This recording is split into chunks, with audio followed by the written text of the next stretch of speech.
तो दोस्तों, कहानी शुरू होती है फ्लोरिडा के एक होटल से, जहां एक लड़का रोब अपने स्कूल जाने की तैयारी कर रहा होता है।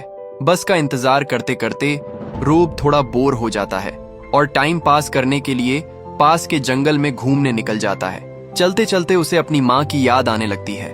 कुछ महीनों पहले ही उसकी माँ की मौत हो गई थी और वही सोचकर रोब थोड़ा उदास हो जाता है। लेकिन तभी उसे जंगल के बीच एक पुरानी टूटी फूटी झोपड़ी दिखाई देती है। जिज्ञासा में वो धीरे धीरे उसके पास जाता है और जैसे ही करीब पहुंचता है, उसकी नजर एक खतरनाक टाइगर पर पड़ती है जो एक पिंजरे में बंद होता है। टाइगर भी रोब को देख लेता है और डर के मारे रोब तुरंत वहां से भाग जाता है। घर पहुंचते ही वो अपना बैग उठाता है और भागते हुए स्कूल बस पकड़ लेता है। लेकिन बस में उसका दिन अच्छा नहीं जाता। कुछ लड़के उसे लगातार चिढ़ाते रहते हैं, मजाक उड़ाते हैं। तभी बस एक नए स्टॉप पर रुकती है और एक नई लड़की चढ़ती है जिसका नाम होता है सीना। जैसे ही बच्चे उसका नाम सुनते हैं, सब उसका मजाक उड़ाने लगते हैं। सीना गुस्सा तो होती है, लेकिन कुछ कहे बिना चुपचाप जाकर बैठ जाती है।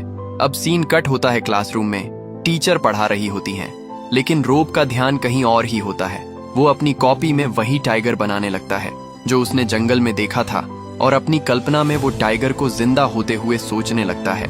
तभी उसे अपनी माँ की याद आती है जो उसे लकड़ी से चीजें बनाना सिखाती थी। अचानक टीचर उसे बुलाती हैं और कहती हैं कि प्रिंसिपल उसे तुरंत बुला रहे हैं। रोब थोड़ा कंफ्यूज हो जाता है, लेकिन वो सीधा प्रिंसिपल के ऑफिस चला जाता है। वहां जाकर प्रिंसिपल उसके पैरों को चेक करते हैं और तब पता चलता है कि रोब को एक गंभीर स्किन प्रॉब्लम है, जिसकी वजह से उसके पैरों में बार बार घाव हो जाते हैं। प्रिंसिपल बताते हैं कि कुछ पेरेंट्स को डर है कि उनके बच्चे इस बीमारी से संक्रमित हो सकते हैं, इसलिए वो रोब से कहते हैं कि वो अपनी दवाई ठीक से ले और कुछ दिनों के लिए स्कूल ना आए। ये सुनकर रोब थोड़ा उदास हो जाता है और ऑफिस से बाहर निकल आता है। बाहर आते ही वो एक टीचर को देखता है जिनकी चीजें जमीन पर गिर जाती हैं। रोब तुरंत उनकी मदद करता है और उनकी सारी चीजें उठाकर देता है। टीचर खुश होकर उसे धन्यवाद देती हैं और अपना नाम बताती हैं, मिस मिल्स।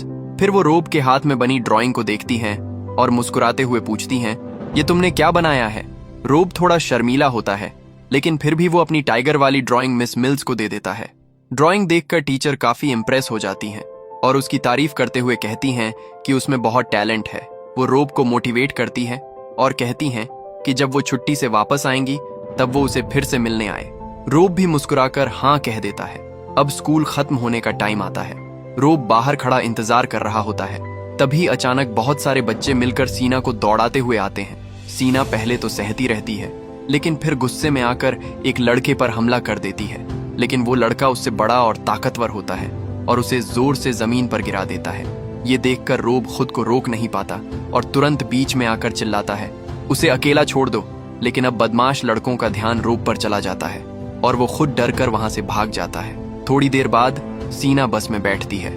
उसके बाल और कपड़े पूरी तरह खराब हो चुके होते हैं और बाकी बच्चे फिर से उसका मजाक उड़ाने लगते हैं। इस बार सीना बहुत गुस्से में होती है और जाकर सीधे रोब के पास बैठ जाती है। वो गुस्से में कहती है कि उसे ये शहर बिल्कुल पसंद नहीं और यहाँ के लोग तो उससे भी ज्यादा खराब हैं। रोब उसे शांत करने की कोशिश करता है और अपनी कहानी बताता है। वो उसे अपनी बीमारी के बारे में बताता है जो उसके पैरों में घाव कर देती है। ये सुनकर सीना एक अजीब बात कहती है। वो चाहती है कि उसे भी वही बीमारी हो जाए ताकि उसे स्कूल ना आना पड़े, लेकिन रोब उसे समझाता है कि ये बीमारी फैलती नहीं है, इसलिए ऐसा होना मुमकिन नहीं। सीना को थोड़ा बुरा लगता है, लेकिन फिर वो कहती है कि वो उसकी मदद करेगी और रोज उसका होमवर्क लेकर आएगी ताकि वो पढ़ाई में पीछे ना रह जाए। अब सीन बदलता है शाम का। रोब का पापा प्रिंसिपल का लेटर पढ़ते हैं और गुस्से में आ जाते हैं, क्योंकि वो पहले ही कई बार बता चुके हैं कि रोब की बीमारी फैलती नहीं है। फिर भी वो फैसला करते हैं कि रोब कुछ दिन घर पर ही रहेगा। इसके बाद वो रोब को उसकी दवाई इंजेक्शन से देते हैं और खाना बनाने चले जाते हैं। रात में रोब फिर से अपनी लकड़ी की कला शुरू करता है। इस बार वो एक छोटी सी मूर्ति बनाता है जो बिल्कुल सीना जैसी दिखती है और फिर सोने चला जाता है। लेकिन नींद में उसे एक अजीब सपना आता है। वो देखता है कि सीना जंगल में दौड़ रही है और वो एक बड़े बंगाल टाइगर के ऊपर बैठी हुई है। ये सपना बहुत रहस्यमयी लगता है। अगले दिन रोब होटल में काम कर रहा होता है। वहां की सफाई करने वाली महिला विली के साथ काम करते करते विली थोड़ा ब्रेक लेती है और रोब को च्यूइंग गम देती है। कुछ घंटों बाद स्कूल बस फिर से होटल के पास से गुजरती है। रोब उस वक्त गार्डन में काम कर रहा होता है, लेकिन तभी बस में बैठे बदमाश लड़के उस पर एक चीज फेंक देते हैं। वो चीज जोर से उसके सीने पर लगती है और रोब दर्द से कराह उठता है। अब वो इन सब से पूरी तरह परेशान हो चुका होता है और सोचने लगता है, काश वो टाइगर मेरी मदद करता तो मैं इन सबको जवाब दे पाता। तभी बस रुकती है और सीना नीचे उतरती है। वो रोब को उसका होमवर्क देती है और दोनों थोड़ी देर बात करने लगते हैं। रोब मौका देखकर उसे एक बड़ा राज बताता है कि उसने जंगल में एक असली टाइगर देखा है। ये सुनते ही सीना एक्साइटेड हो जाती है और तुरंत बोलती है, चलो अभी मुझे दिखाओ। रोब बताता है कि वहां जाने के लिए जंगल पार करना पड़ेगा, तो सीना उससे उसके कुछ कपड़े मांगती है। दोनों जल्दी जल्दी रोब के पापा के कमरे में जाते हैं। जैसे ही सीना अंदर जाती है, वो रोब की बनाई हुई लकड़ी की मूर्तियां देखकर दंग रह जाती है। वो कहती है कि पहले माइकलेंजेलो भी मूर्तियां बनाते थे और आगे चलकर दुनिया के सबसे बड़े कलाकार बने। सीना रोब की बहुत तारीफ करती है और कहती है कि वो सच में एक टैलेंटेड आर्टिस्ट है।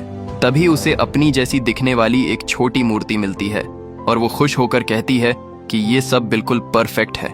इतनी तारीफ सुनकर रोब चुप हो जाता है। उसे समझ ही नहीं आता क्या बोले। फिर सीना उसे जल्दी करने को कहती है और रोब उसे कपड़े दे देता है। रोब बाहर जाकर इंतजार करता है और थोड़ी देर बाद दोनों तैयार होकर जंगल की तरफ निकल जाते हैं। कुछ देर बाद दोनों उस जगह पहुंचते हैं जहां टाइगर पिंजरे में बंद होता है। इतने पास से एक खतरनाक जानवर को देखकर दोनों हैरान रह जाते हैं। सीना पूछती है, ये बेचारा यहाँ कैद क्यों है? रोब कहता है कि उसे नहीं पता, लेकिन शायद ये होटल के मालिक बेल चैंप का पालतू जानवर हो सकता है। ये सुनकर सीना गुस्से में आ जाती है और कहती है कि ये बिल्कुल गलत है। वो चाहती है कि उस टाइगर को आजाद कर दिया जाए, क्योंकि उसे किसी के शौक के लिए कैद में रखना सही नहीं है। रोब भी उसकी बात मानता है, लेकिन वो बताता है कि पिंजरा बहुत मजबूत है और उसे तोड़ना नामुमकिन है। तभी अचानक उन्हें गाड़ी की आवाज सुनाई देती है। वो देखते हैं कि बेल चैंप खुद वहां आ रहा है। डर के मारे दोनों तुरंत वहां से भाग जाते हैं ताकि कोई उन्हें देख ना ले। होटल वापस पहुंचकर दोनों रोब के पापा से मिलते हैं, जो उसका इंतजार कर रहे होते हैं। सीना उनसे मिलती है और फिर फोन बूथ में जाकर अपने घर फोन करती है। उधर रोब के पापा उससे उसकी नई दोस्त के बारे में बात करते हैं और खुश होते हैं कि अब उसका बेटा अकेला नहीं है। थोड़ी देर बाद रोब सीना को उसके कपड़े वापस देता है और दोनों साथ खड़े होकर बातें करने लगते हैं। रोब और सीना वहीं खड़े होकर उसके पेरेंट्स का इंतजार करते हैं। थोड़ी ही देर में सीना की मम्मी कार लेकर आ जाती हैं। आते ही वो सीना पर गुस्सा करने लगती हैं, क्योंकि वो कई घंटों से गायब थी। फिर वो देखती हैं कि सीना किसी और के कपड़े पहने हुई है और उससे सवाल करने लगती हैं, लेकिन सीना को उनकी बात बिल्कुल पसंद नहीं आती और माहौल और ज्यादा खराब हो जाता है। सीना की मम्मी रोब से बात करते हुए कहती हैं कि मेरी बेटी तो सिर्फ अपने पापा की बात मानती है। ये सुनकर सीना और ज्यादा चिढ़ जाती है और गुस्से में कार में बैठ जाती है। फिर दोनों माँ बेटी लड़ते हुए वहां से चली जाती हैं। ये सब देखकर रोब थोड़ा कंफ्यूज हो जाता है और चुपचाप घर लौट आता है। अगली सुबह रोब फिर से विली के साथ काम कर रहा होता है और उससे एक सवाल पूछता है, क्या जानवरों को इंसानों के साथ पिंजरे में रखना सही है? इस पर विली उसे अपने बचपन की एक कहानी सुनाती है। वो बताती है कि एक बार उसके पापा ने उसे एक छोटा सा हरा पक्षी गिफ्ट किया था। वो उस चिड़िया से बहुत प्यार करती थी, लेकिन उसे पिंजरे में कैद देखकर उसका दिल टूट जाता था। इसलिए एक दिन उसने उसे आजाद कर दिया, लेकिन इसके लिए उसके पापा ने उसे बहुत सजा दी और कहा कि उसने उस चिड़िया को जंगल में मरने के लिए छोड़ दिया है। फिर भी विली को अपने फैसले पर कभी पछतावा नहीं हुआ और आज भी वो उस चिड़िया को याद करती है और उसके गाने अपने सपनों में सुनती है। ये बात रोब के दिल को छू जाती है। कुछ घंटों बाद रोब होटल के बाहर काम कर रहा होता है। तभी अचानक उसकी मुलाकात होटल के मालिक बेल चैंप से होती है। वो रोब को बुलाता है और कहता है कि अगर वो थोड़ा काम करे तो पैसे कमा सकता है। रोब थोड़ा हैरान होता है, लेकिन फिर भी हाँ बोल देता है। तब बेल चैंप बताता है कि उसने कुछ दिन पहले एक बहुत ही कीमती जंगली जानवर पकड़ा है, लेकिन उस जानवर की देखभाल करना आसान नहीं है और उसे रोज खाना और ध्यान चाहिए। वो रोब से पूछता है कि क्या वो उसके साथ चलकर उस जानवर को देखना चाहेगा। रोब मना करने की कोशिश करता है, क्योंकि उसके पापा ने उसे विली की मदद करने को कहा था। लेकिन बेल चैंप गुस्से में आकर कहता है कि तुम्हारे पापा कोई खास नहीं है, जो मैं कह रहा हूँ वही करो। मजबूरी में रोब उसके साथ चला जाता है और जैसे ही वो वहां पहुंचते हैं, रोब चौंक जाता है, क्योंकि वो वही टाइगर होता है। लेकिन रोब अपने चेहरे पर कोई रिएक्शन नहीं दिखाता। बेल चैंप बताता है कि उसे ये टाइगर एक आदमी से मिला था, जिस पर उसका बहुत पैसा बकाया था। फिर वो रोब को दिखाता है कि टाइगर को खाना कैसे खिलाना है। तभी अचानक टाइगर जोर से पिंजरे पर झपटता है और बेल चैंप डर के मारे गिर जाता है। रोब ये देखकर हंसना चाहता है लेकिन खुद को रोक लेता है। फिर बेल चैंप उसे चाबियां देता है और कहता है कि अब ये काम उसका है, और जाते जाते वो टाइगर का मजाक उड़ाता है। कहता है कि ये बस एक बेकार जानवर है। टाइगर ये बर्दाश्त नहीं करता। अचानक वो गुस्से में अपने ऊपर का गंदा पानी उसकी तरफ फेंक देता है और बेल चैंप चीखते हुए पीछे हट जाता है। रोब ये देखकर अंदर ही अंदर हंस रहा होता है लेकिन खुद को कंट्रोल करता है। फिर दोनों वहां से निकल जाते हैं। रास्ते में बेल चैंप रोब को रोकता है और उससे कहता है कि जो कुछ भी वो कर रहे हैं वो किसी को भी नहीं बताना चाहिए। वो रोब को एक प्लास्टिक बैग देता है जिसमें टाइगर के लिए मांस होता है और कहता है कि वो रोज इसे खिलाए, वो कल फिर से और मांस लेकर आएगा। तभी सामने से मिस मिल्स अपनी कार में आती हैं और बेल चैंप को देखकर शक करने लगती हैं। वो पूछती हैं, यहाँ क्या चल रहा है? लेकिन रोब कह देता है कि सब ठीक है और बेल चैंप टीचर को डांटकर वहां से जाने को कहता है। जाने से पहले मिस मिल्स रोब से कहती हैं, जब तुम वापस स्कूल आओ तो मुझसे मिलना जरूर। लेकिन बेल चैंप की धमकी देखकर वो वहां से चली जाती हैं। कुछ देर बाद रोब घर पहुंचकर उस मांस वाले पैकेट को छिपाने की कोशिश करता है क्योंकि वो किसी को ये बात बताना नहीं चाहता। फिर वो बेल चैंप की दी हुई चाबियों को देखता है और सोच में पड़ जाता है, क्या मुझे टाइगर को आजाद कर देना चाहिए? तभी फिर से स्कूल बस वहां से गुजरती है और इस बार सीना वापस आती है। वो आते ही कहती है कि वो टाइगर को फिर से देखना चाहती है। दोनों तुरंत जंगल की तरफ भागते हैं और टाइगर के पास पहुंच जाते हैं। अब रोब को लगता है कि वो ये बात ज्यादा देर छुपा नहीं सकता, तो वो सीना को सब कुछ बता देता है कि बेल चैंप ने उसे क्या काम दिया है और कैसे वो टाइगर की देखभाल कर रहा है। ये सुनकर सीना खुश हो जाती है क्योंकि अब उनके पास चाबी है और वो टाइगर को आजाद कर सकते हैं। वो कहती है कि ये टाइगर एक खतरे में पड़ी प्रजाति का हिस्सा है और इसे कैद में रखना गलत है। लेकिन रोब थोड़ा डरता है और उसे विली की कहानी याद आती है। वो कहता है कि अगर टाइगर को अकेले जंगल में छोड़ दिया तो वो शायद जिंदा ना रह पाए। लेकिन सीना उसकी बात मानने से मना कर देती है और कहती है कि वो किसी भी हालत में टाइगर को आजाद करेगी, चाहे उसे अकेले ही क्यों ना करना पड़े। दोनों के बीच बहस शुरू हो जाती है। गुस्से में आकर सीना पिंजरे को जोर जोर से हिलाने लगती है और फिर अचानक वो रोने लगती है। रोब उसे शांत करता है और उसे संभालता है।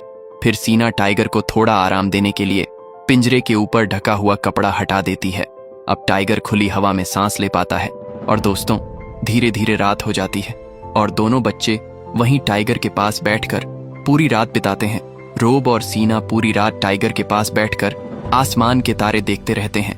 फिर दोनों होटल लौटते हैं जहां विली उन्हें देख लेती है। सीना थोड़ा बदतमीजी से बात करती है लेकिन विली बिल्कुल गुस्सा नहीं होती। वो प्यार से समझाती है कि जिंदगी में हर चीज गुस्से से नहीं मिलती, कभी कभी खुद को कंट्रोल करना पड़ता है। ये बात सीना को अंदर तक छू जाती है और वो चुप हो जाती है। अब सीन बदलता है। रोब घर पहुंचता है जहां उसका पापा उससे पूछता है कि ये सड़ा हुआ मांस कहां से आया। इस बार रोब झूठ नहीं बोलता और सच बता देता है कि ये बेल चैंप ने दिया है। ये सुनकर उसके पापा गुस्से में आ जाते हैं। उन्हें लगता है कि कोई उनका मजाक उड़ा रहा है। वो गुस्से में बैग दीवार पर फेंक देते हैं और चुपचाप बैठ जाते हैं।